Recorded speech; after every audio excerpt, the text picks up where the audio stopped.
Vous avez une vidéo dans une langue et vous souhaitez la traduire dans une autre langue, nous allons voir aujourd'hui comment le faire rapidement et simplement. Par exemple, j'ai cette vidéo ici que j'ai déjà publiée, j'ai créée en anglais, je l'ai déjà publiée en russe et je l'ai aussi auto-traduite en ukrainien. Et on va voir comment la traduire en français ou ça marche aussi pour n'importe quelle autre langue. Tout ce que vous avez à faire, c'est d'aller sur FlexClip, créer un compte, et sur FlexClip, aller sur créer une vidéo. Choisissez le format de votre vidéo. Donc nous, on est sur du 16 neuvième, donc on va prendre cette vidéo en 16 neuvième.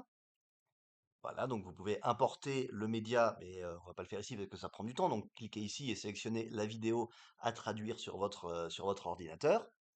Donc ici, je l'ai déjà importée, donc je vais la retrouver dans mes médias. Si je vais sur mon cloud et que je descends, donc maintenant ça a généré plein d'audio. Voilà, donc ici j'ai ma vidéo par exemple. Donc je prends ma vidéo et je l'ajoute à la timeline. Voilà.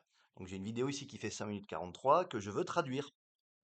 Donc tout ce que j'ai à faire en fait pour traduire cette vidéo qui est en anglais, je vais vous montrer. Je sais pas si vous entendez mais la vidéo en anglais. Et si je vais dans en fait les outils de FlexClip ici,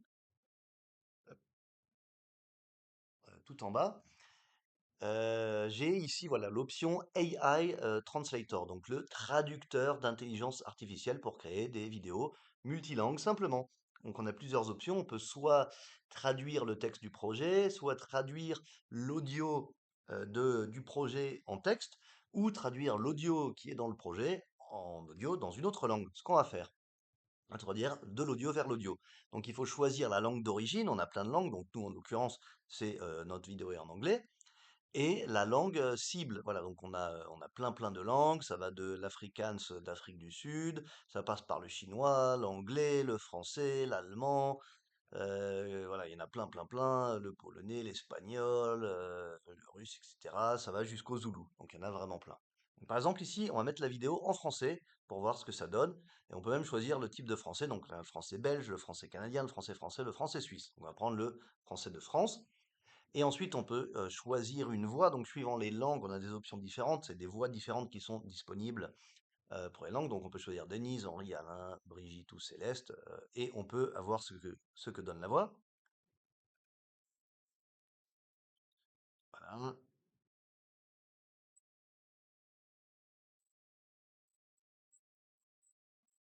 Voilà. Donc, on a eu un petit aperçu des voix et des voix femmes et les voix mâles.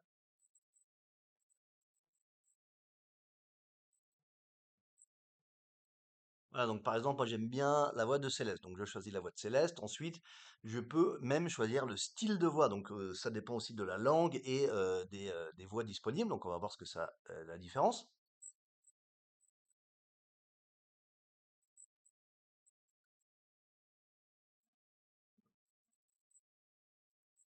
Voilà, donc on peut choisir ce qu'on veut. Donc par exemple, on va prendre général ici, et on peut aussi choisir la vitesse ou le pitch et ce qu'on veut traduire. Donc on va lancer la traduction pour voir à quelle vitesse sera traduit. Donc de l'anglais vers le français. Et donc vous pouvez aussi choisir la vitesse et le pitch de la voix. Donc la vitesse, c'est si la voix parle plus ou moins vite. Le pitch, c'est si la voix est plus ou moins forte. Alors donc ça, c'est des options bien sûr pour améliorer votre traduction. Donc ce qui se passe, c'est que suivant la langue vers laquelle vous traduisez, en fait, le texte est plus ou moins long pour dire la même chose. Donc le texte plus long, en fait, va poser quelques problèmes de gestion des bouts de voix, des bouts donc, enfin, je dis de texte parce que ce que l'intelligence artificielle fait, en fait, elle va identifier tout l'audio de notre vidéo. Donc là, c'est une vidéo avec de l'audio du début à la fin. Et elle va identifier les phrases, en fait, dans cette vidéo qu'elle va, elle, mettre en texte. Elle va traduire ce texte et elle va ensuite lire ces différentes parties de texte. Donc elle va identifier les phrases, mais les phrases identifiées par l'intelligence artificielle ne sont pas forcément les phrases parlées. Voilà, par exemple, là, je viens de faire une pause dans une phrase, en fait, et l'intelligence artificielle va la compter comme une nouvelle phrase. Donc, par exemple, si je parle, là, je fais la première phrase, une deuxième phrase et une troisième phrase. Alors, c'était tous dans la même phrase en fait parlée, mais l'intelligence artificielle va les découper. Et ce découpage peut poser des problèmes d'agencement, donc on va voir juste après.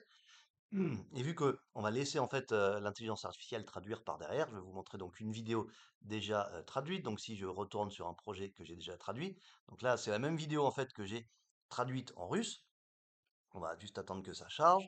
Voilà, donc ici on a la vidéo sur la timeline et en dessous de la vidéo on a les différents bouts de texte, enfin d'audio qui ont été traduits. Donc chaque morceau vert en fait c'est une phrase audio reconnue par l'intelligence artificielle et traduite de la langue d'origine de la vidéo vers la langue cible choisie.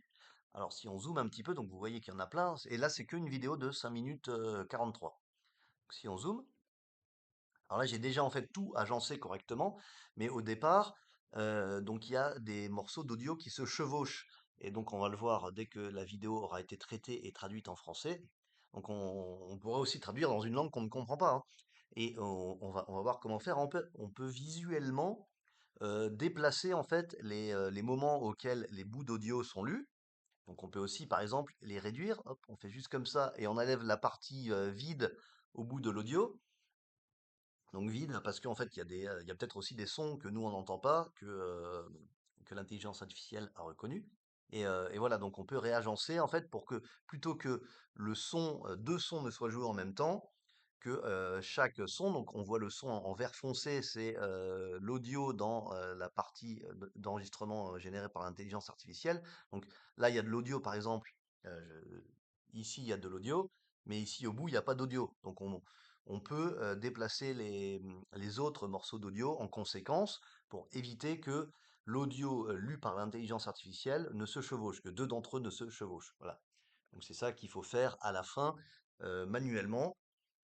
Voilà, donc l'outil que nous utilisons est FlexClip, le lien est en description et FlexClip propose beaucoup d'outils différents pour gérer les vidéos. Donc si, comme moi, vous créez des vidéos pour, entre autres, votre chaîne YouTube, votre propre plateforme vidéo ou toute autre utilisation de vidéos que vous faites, il y a plein, plein, plein d'outils super et d'intelligence artificielle, entre autres. Donc aussi, vous pouvez faire des montages vidéo, vous pouvez ajouter des transitions, vous pouvez, comme on va le voir en fait, avec l'audio qui va être généré, vous pouvez travailler sur la timeline très simplement, ajouter de l'audio, etc. Donc, bien sûr, traduire votre vidéo, ajouter des sous-titres.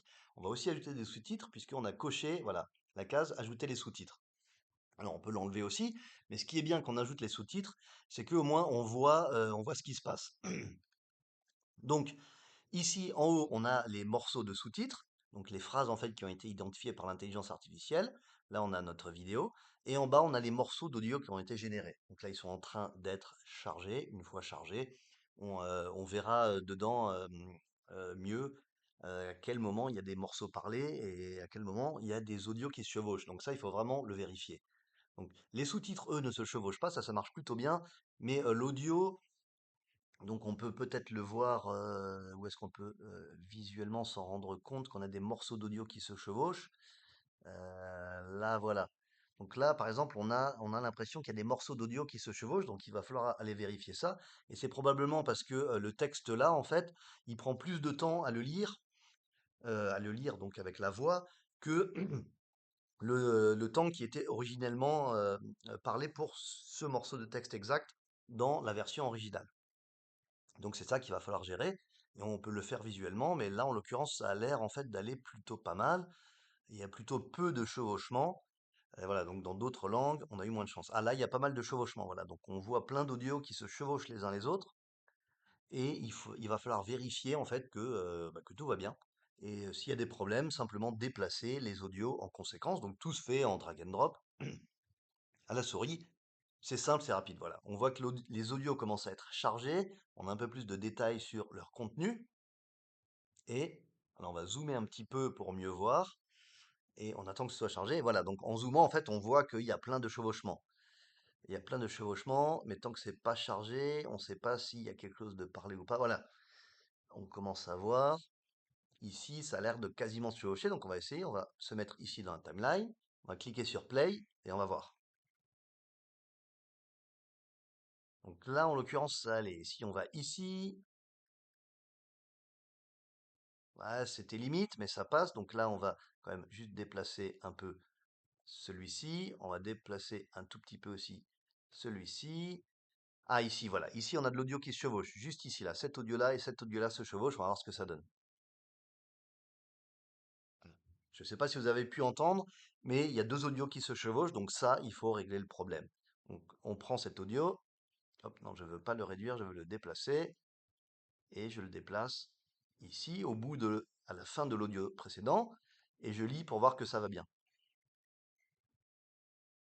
Voilà. Maintenant, les audios ne se chevauchent plus. Donc il faut faire ça du début à la fin de la vidéo pour toutes les parties audio. Voilà, ici aussi on a du chevauchement et éviter donc ce chevauchement. Et ensuite, on n'a plus qu'à exporter la vidéo. Voilà. Donc encore une fois, le lien pour FlexClip est en description et dites-nous en commentaire si ça vous a été utile et dans quelle vidéo vous avez traduite en utilisant cet outil.